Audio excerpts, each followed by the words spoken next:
السلام علیکم ورحمۃ اللہ وبرکاتہ۔ بسم اللہ، الحمدللہ والصلاة والسلام علی رسول اللہ وعلی آلہ وصحبہ ومن والاه۔ محترم ناظرین، حمد و صلوات کے بعد آج جو باتیں میں آپ حضرات کے سامنے رکھنا چاہتا ہوں اللہ کی توفیق سے،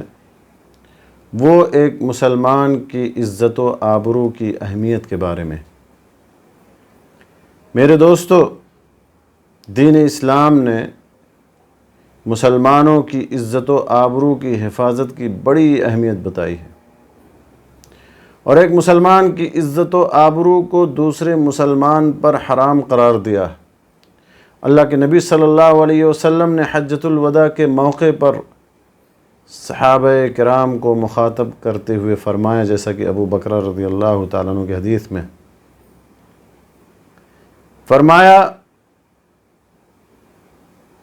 فَإِنَّ دِمَاءَكُمْ وَأَمْوَالَكُمْ وَأَعْرَاضَكُمْ عَلَيْكُمْ حَرَامٌ كَحُرْمَةِ يَوْمِكُمْ هَذَا فِي شَهْرِكُمْ هَذَا فِي بَلَدِكُمْ هَذَا، کہ تمہارا خون، تمہارا مال، تمہاری عزت تمہارے اوپر حرام ہے، جیسے کہ اس دن کی حرمت ہے، جیسے کہ اس ماہ کی، اس مہینے کی حرمت ہے، جیسے کہ اس شہر کی حرمت ہے۔ تو میرے دوستو، ایک مسلمان کی عزت دوسرے مسلمان پر حرام ہے۔ اسی طرح سے دوسری حدیث میں اللہ کے نبی صلی اللہ علیہ وسلم نے ارشاد فرمایا، کل المسلم علی المسلم حرام دمہ ومالہ وعرضہ،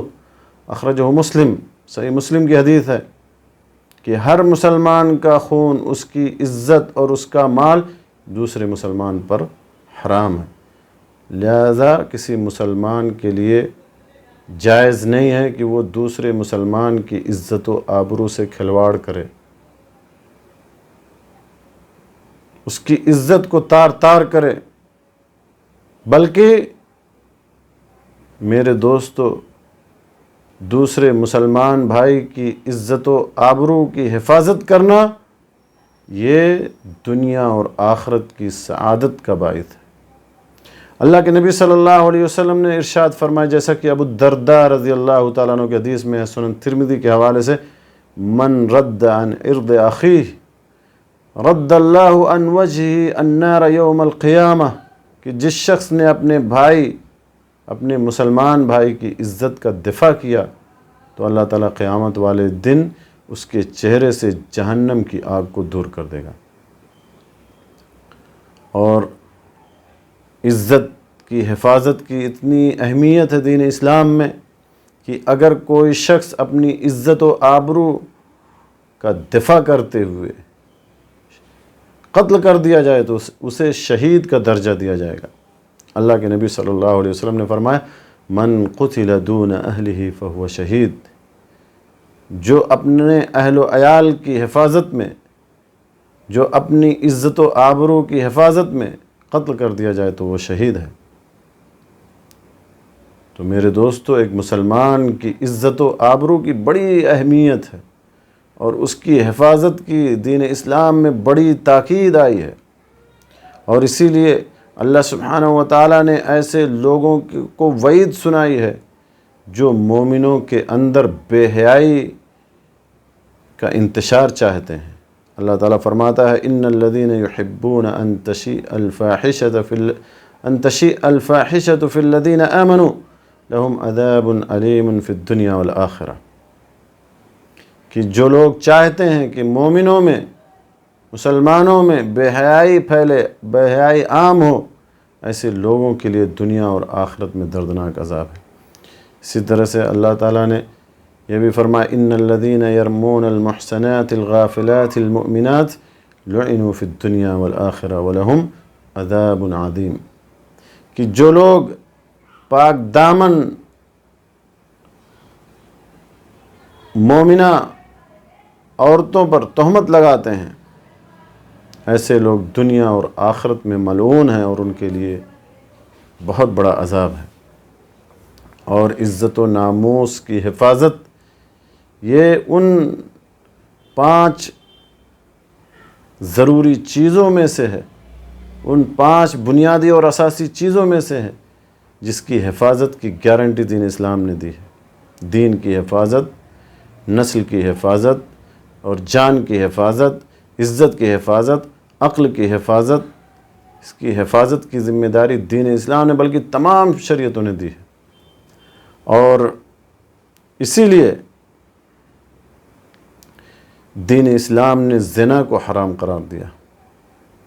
اللہ تعالیٰ فرماتا ہے وَلَا تَقْرَبُوا الزِّنَا إِنَّهُ كَانَ فَاحِشَةً وَسَاءَ سَبِيلًا، کہ زنا کے قریب نہیں جاؤ، یہ بہت فحش کام اور بہت برا راستہ۔ اور اسی لیے زنا کی طرف لے جانے والے جتنے راستے ہیں ان کو بھی دین اسلام نے بند کر دیا۔ لہذا کسی اجنبی عورت کو دیکھنا، مرد و زن کا اختلاط،